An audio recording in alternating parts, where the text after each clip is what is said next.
Hello students, मैं उदय सिंह एक बार हाजिर हूँ फिर से आपके साथ अपने टॉपिक को लेके। मैंने आपको पिछली बार बताया था सुप्रीम कोर्ट के बारे में, सर्वोच्च न्यायालय के बारे में मैं आपको पिछले लेसन में बता चुका था।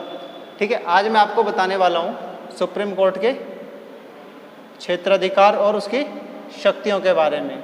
उसके कार्य भी अमूमन वही होते हैं जो उसके क्षेत्राधिकार में होते हैं।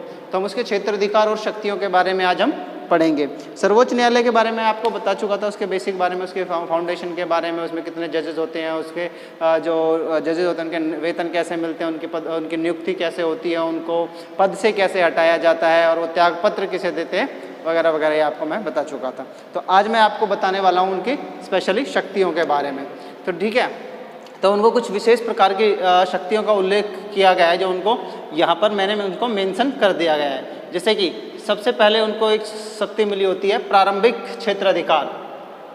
सर्वोच्च न्यायालय का ये क्या है? प्रारंभिक क्षेत्राधिकार।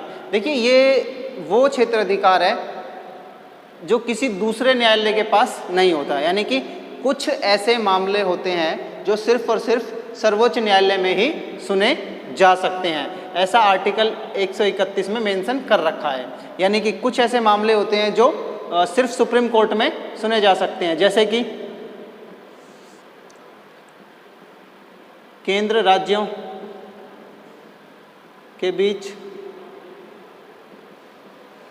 आपसी विवाद।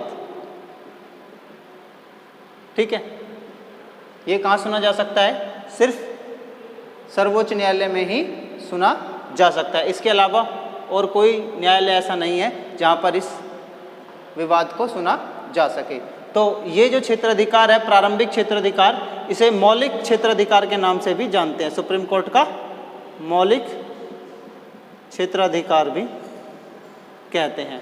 ठीक है, तो ये वो मौलिक अधिकार है, ये वो प्रारंभिक क्षेत्राधिकार है सर्वोच्च न्यायालय का, जिसे मौलिक क्षेत्राधिकार भी सर्वोच्च न्यायालय का कहते हैं। सुप्रीम कोर्ट का मौलिक क्षेत्राधिकार भी कहते हैं। ये ऐसे कुछ विवाद जाते हैं इस सर्वोच्च न्यायालय के पास जो कहीं और नहीं जा सकते, जिनका वर्णन आर्टिकल 131 में कर दिया गया है।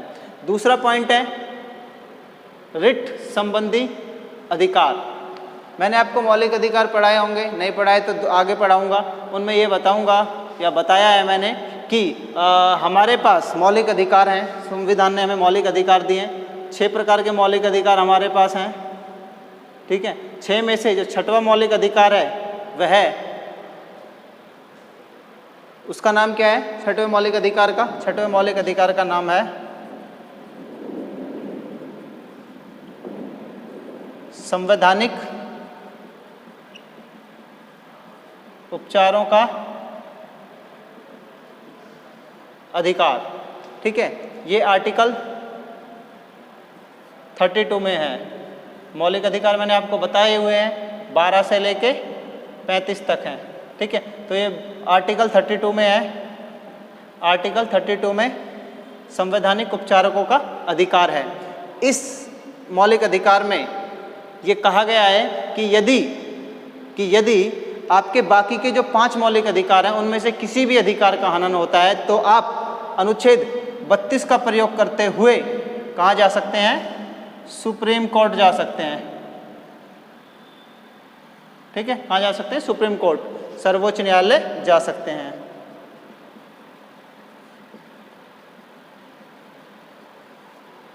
सर्वोच्च न्यायालय में जाके आर्टिकल 32 के अकॉर्डिंग अपने उन अधिकारों को लागू करवा सकते हैं। तो ये जो आर्टिकल 32 है वही है यहाँ पर आज रिट संबंधी अधिकार। तो ये जो आर्टिकल 32 है वो सुप्रीम कोर्ट को रिट जारी करने की शक्ति देता है। तो जब मान लीजिए किसी व्यक्ति के मौलिक अधिकार का हनन हुआ और वह सुप्रीम कोर्ट पहुंच जाता है आर्टिकल 32 के एवज में, आर्टिकल 32 की हेल्प से सुप्रीम कोर्ट पहुंच जाता है, तो सुप्रीम कोर्ट को आर्टिकल 32 के अकॉर्डिंग 5 प्रकार की रिट जारी करने की शक्तियां प्राप्त हैं।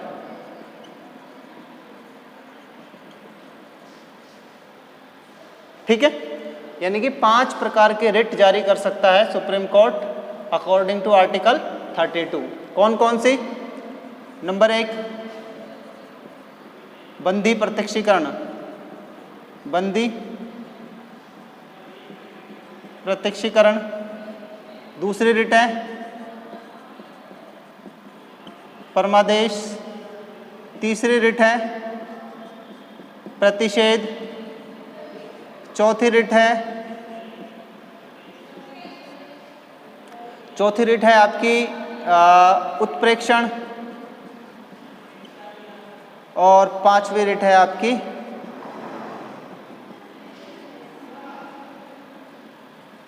अधिकार पृष्ठा।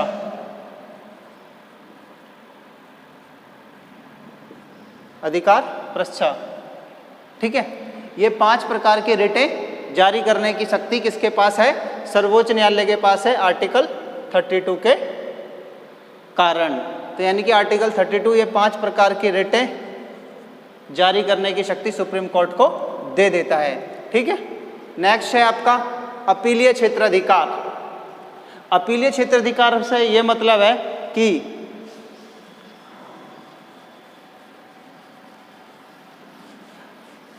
हाई कोर्ट में जितने भी मुकदमे सुने गए हैं,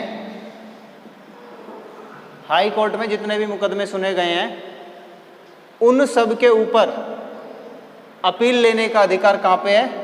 सुप्रीम कोर्ट में। यानी कि कोई व्यक्ति हाई कोर्ट गया, हाई कोर्ट के निर्णय से खुश नहीं है, तो वह सुप्रीम कोर्ट में अपील कर सकता है। ये क्या? और इसको अपीलीय क्षेत्राधिकारी को डिफाइन करने के लिए आर्टिकल 32 है, 133 है, 134 है और 136 है। ये सर्वोच्च न्यायालय के अपीलीय क्षेत्राधिकार को डिफाइन करते हैं कि इस मामले में हम सुप्रीम कोर्ट में जा सकते हैं। जैसे कि विधि का कोई प्रश्न हो, कानून से रिलेटेड कोई प्रश्न हो, संवैधानिक बात को कोई लेकर, किसी प्रश्न को लेकर कोई विवाद हो, संविधान को लेकर या संवैधानिक प्रश्न को लेकर कोई विवाद हो, या ऐसा कोई प्रश्न जिसे सर्वोच्च न्यायालय को सुनना चाहिए, या ऐसे दीवानी या फौजदारी मामले जो बहुत ही ज़्यादा महत्वपूर्ण और सार्वजनिक हित के हों, तो उनको सुनने के लिए हाई कोर्ट्स के बाद सुप्रीम कोर्ट में अपील दाखिल की जा सकती है। और इसके अलावा विशेष अपील से भी मामले की सुनवाई सुप्रीम कोर्ट में की जा सकती है। नेक्स्ट है चौथा पॉइंट, सलाह संबंधी अधिकार, आर्टिकल 143। देखिए, राष्ट्रपति के सामने कई बार ऐसी सिचुएशन आ जाती है कि वह समझ नहीं पाता कि इस सिचुएशन में मुझे क्या डिसीजन लेना है। उस समय वह सर्वोच्च न्यायालय से सलाह मांग सकता है, और सर्वोच्च न्यायालय आर्टिकल 143 के अकॉर्डिंग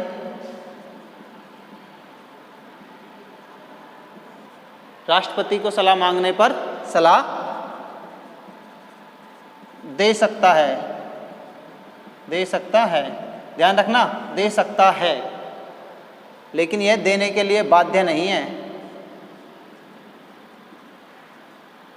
लेकिन बाध्य भी दो तरह के केसेस होते हैं। कुछ मामलों में, देखिए, कुछ मामले में तो सर्वोच्च न्यायालय 143 के अकॉर्डिंग सलाह देने के लिए बाध्य है, उसे सलाह देनी ही पड़ेगी। लेकिन कुछ मामले ऐसे होते हैं जिनमें सर्वोच्च न्यायालय सलाह देने के लिए बाध्य नहीं है, मगर सर्वोच्च न्यायालय के पास राष्ट्रपति को सलाह देने के लिए अधिकार है 143 के अकॉर्डिंग। लेकिन इसमें एक और बात यह है, राष्ट्रपति इनकी सलाह माने या ना माने, ये उसके विवेक पर निर्भर करता है। राष्ट्रपति को राष्ट्रपति को सलाह मानना कंपलसरी नहीं है, ठीक है। तो राष्ट्रपति के द्वारा सलाह मांगने पर सुप्रीम कोर्ट आर्टिकल 143 के अकॉर्डिंग सलाह दे सकता है, और वह देने से मना भी कर सकता है कुछ मामलों में। अभिलेख न्यायालय, अभिलेख न्यायालय का मतलब होता है कि सर्वोच्च न्यायालय के सारे निर्णय सुरक्षित रखे जाएंगे, ऑन रिकॉर्ड लिख के रखे जाएंगे, और उन्हें अन्य सर्वत्र न्यायालयों में, हिंदुस्तान के अन्य जितने भी न्यायालय होते हैं, हाई कोर्ट, सेशन कोर्ट, उनमें साक्ष्य के रूप में प्रस्तुत भी किया जाएगा उन निर्णयों को कि भैया देखो, ये ऐसा केस पहले सुप्रीम कोर्ट में हो चुका है और वहाँ पर यह निर्णय उसमें दिया गया था, ठीक है। और अभिलेख न्यायालय में एक और बात आती है कि न्यायालय की अगर अवमानना की जाएगी तो वह अपने अवमानना के लिए व्यक्ति को दंडित भी कर सकता है। ये भी अभिलेख न्यायालय में ही आती है, जिसका वर्णन आर्टिकल 129 में कर दिया गया है। एक है पुनर्विचार क्षेत्राधिकार। इसका मतलब यह है कि आर्टिकल 137 में ये बताया गया है कि अगर मान लीजिए सुप्रीम कोर्ट यानी कि सर्वोच्च न्यायालय कोई निर्णय देता है और बाद में वह अपने निर्णय पर दोबारा विचार करना चाहे तो वह कर सकता है, ऐसा आर्टिकल 137 कहता है। और सर्वोच्च न्यायालय के अलावा उसके निर्णय पर कहीं और विचार नहीं किया जा सकता। सुप्रीम कोर्ट दोबारा उस निर्णय पर पुनर्विचार कर सकते हैं, लेकिन और वो कहीं विचार नहीं कर सकता, और कोई न्यायालय विचार नहीं कर सकता। अब है संविधान का संरक्षक। संविधान का संरक्षक गार्जियन। देखिए, संविधान की अंतिम व्याख्या करने का अधिकार किसका है? सुप्रीम कोर्ट का। ठीक है, सुप्रीम कोर्ट का ही है अंतिम व्याख्या करने का संविधान का अधिकार। तो मान लीजिए अगर केंद्र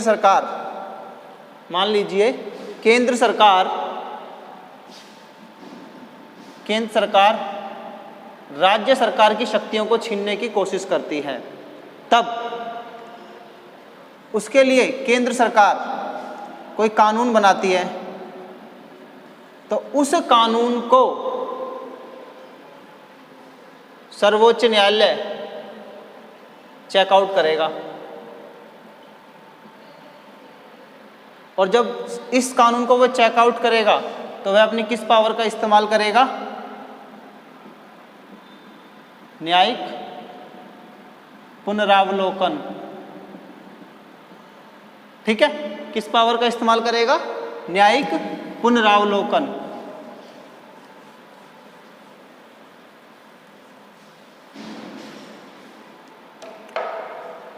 इसके पास एक पावर है न्यायिक पुनरावलोकन।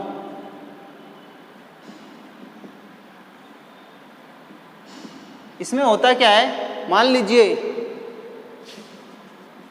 संसद ने कोई कानून बनाया है या राज्य की विधानसभा ने कोई कानून बनाया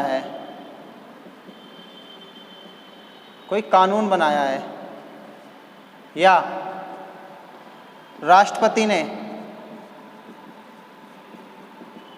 कोई अध्यादेश बनाया है, अध्यादेश जारी किया है, या केंद्र या राज्य सरकार में से किसी ने भी कोई ऑर्डर यानी कि आदेश जारी किया है। संसद द्वारा बनाया गया कोई कानून, विधानसभा द्वारा बनाया कोई कानून, राष्ट्रपति द्वारा जारी किया कोई अध्यादेश, केंद्र और राज्य सरकार द्वारा दिया गया कोई आदेश, ये कोई भी आदेश, ये आदेश केंद्र या राज्य सरकार का आदेश, राष्ट्रपति का अध्यादेश या संसद का कानून या विधानसभा का कानून, कोई भी कानून, कोई भी आदेश अगर संविधान की मूल भावना के प्रतिकूल होता है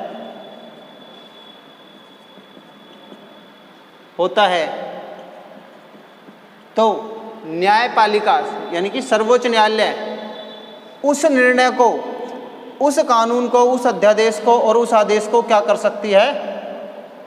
रद्द कर सकती है।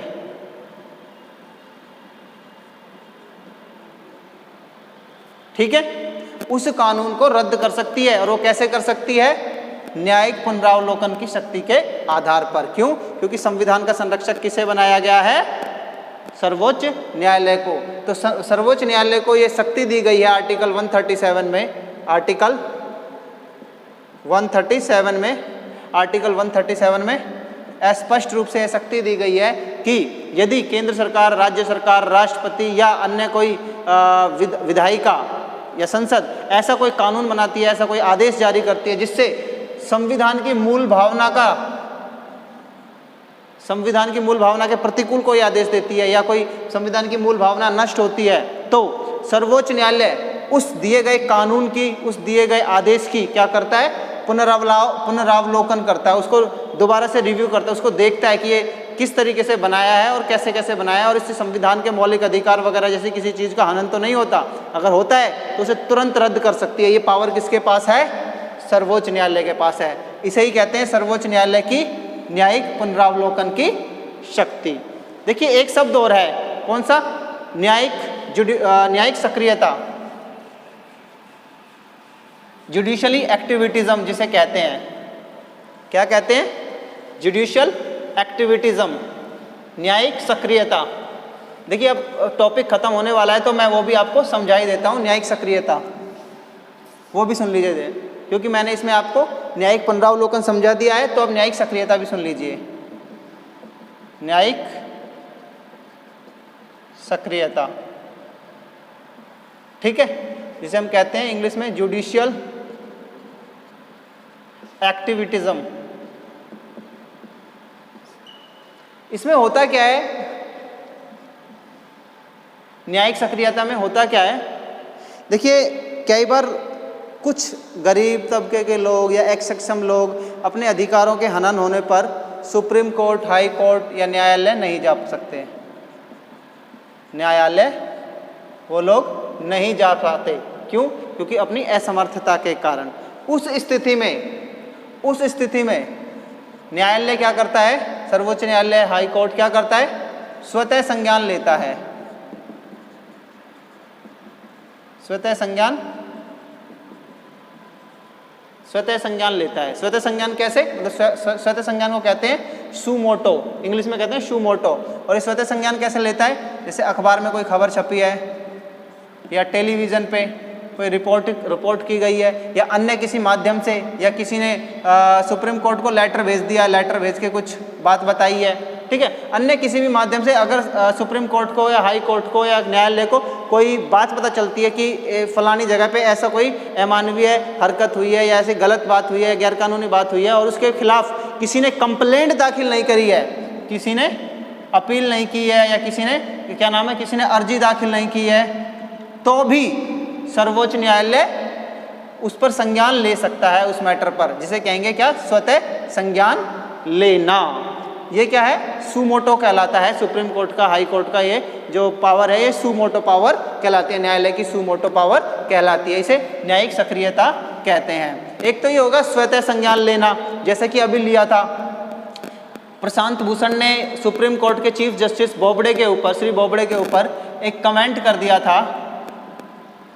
उनकी मोटरसाइकिल के ऊपर कोई फोटो, मोटरसाइकिल के ऊपर वो बैठे हुए थे, उस पर कोई फोटो पर कुछ कमेंट कर दिया था। उस कमेंट के मामले में किसी ने भी कोई कंप्लेंट नहीं की थी, परंतु सुप्रीम कोर्ट ने स्वतः संज्ञान लेते हुए प्रशांत भूषण मामले की सुनवाई करी और उनको कंटेम्प्ट ऑफ कोर्ट का दोषी पाया, यानी कि न्यायालय की अवमानना का दोषी पाया, और उन्हें ₹1 फाइन भी किया। ये क्या था? स्वतः संज्ञान था। लेकिन कुछ मामले में आपने देखा होगा कि न्यायालय स्वतः संज्ञान नहीं लेते। होता क्या है कि मान लीजिए कोई व्यक्ति है, एक सक्षम व्यक्ति है, उसके साथ कुछ घटना घटी है और वो स्वयं न्यायालय जाने में सक्षम नहीं है, तो उसकी जगह कोई और व्यक्ति या संस्था न्यायालय जाते हैं, ठीक है। इसे कहते हैं क्या? PIL, पब्लिक इंटरेस्ट लिटिगेशन, या फिर हम कहते हैं जनहित याचिका। जोली LLB देखिए, पहली और दूसरी, स्पेशली आप पहली वाली देखना, उसमें PIL ही दाखिल करता है। कौन?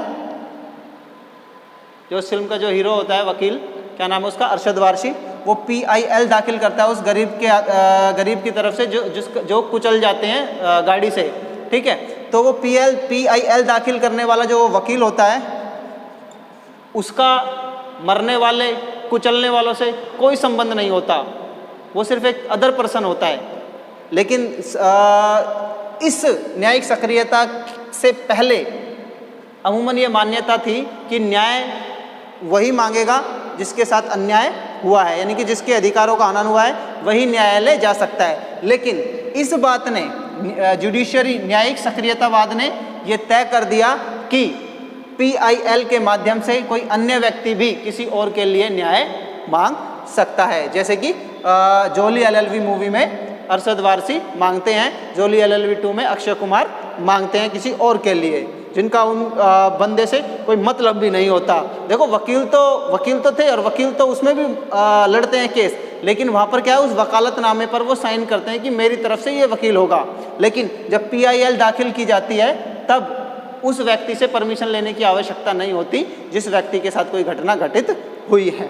ठीक है, तो ये व्यक्ति कोई वकील भी हो सकता है, ये संस्था कोई NGO भी हो सकती है। ठीक है, जब ये NGO या ये कोई अदर पर्सन बिना उसकी परमिशन के जिस व्यक्ति के साथ घटना घटी है PIL दाखिल करता है तो ये न्यायिक सक्रियतावाद का उदाहरण है। जब सर्वोच्च न्यायालय स्वतः संज्ञान लेते हैं तो ये किसका उदाहरण है, न्यायिक सक्रियतावाद के उदाहरण है। इसे कहते हैं न्यायिक सक्रियतावाद। ठीक है, तो ये था आपका न्यायिक सक्रियतावाद। पुनरावलोकन भी करवा दिया इसमें मैंने, और मैंने आपको यहाँ पर न्यायालय की शक्तियाँ भी करवा दी। आज के लिए बस इतना ही काफ़ी है। थैंक यू, धन्यवाद।